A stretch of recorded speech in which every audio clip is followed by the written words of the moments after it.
Nobody tells you this part of life. They talk about dreams. They talk about success.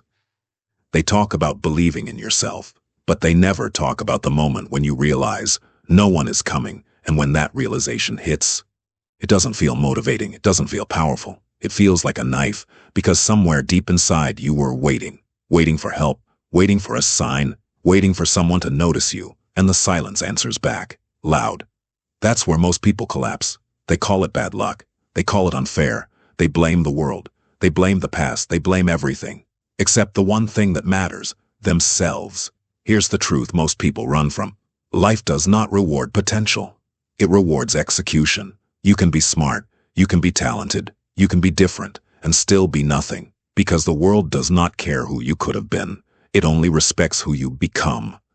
And that realization, it burns. Because you start seeing the time you wasted, waiting to feel ready, waiting to feel confident, waiting for motivation. Let me say this clearly. Motivation is a lie. It shows up when it wants, and disappears when you need it most. Discipline. That's what stays. Discipline is not built on excitement. It's built on discomfort.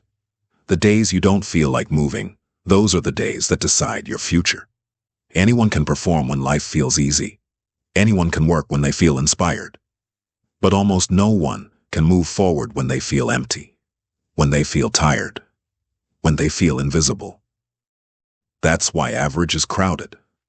Not because people are weak, but because they negotiate with their weakness. They listen to it. They believe it. They obey it. Winners don't kill fear. They just stop letting it lead. They work tired. They move uncertain.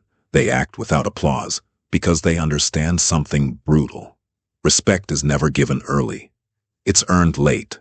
After the loneliness, after the self-doubt, after the nights no one claps for. And yes, it feels unfair. But unfair doesn't mean impossible. It means selective. So if you feel behind, good. That pressure is shaping you. If you feel ignored, good. That silence is hardening you. If you feel tired, don't quit. Rest if you must. Slow down if you have to. But do not abandon the version of you that hasn't arrived yet. Because one day, people will look at you and say, "You got lucky." And you'll smile. Because you'll know the truth. It was never luck. It was pain, repeated को daily. पहचान के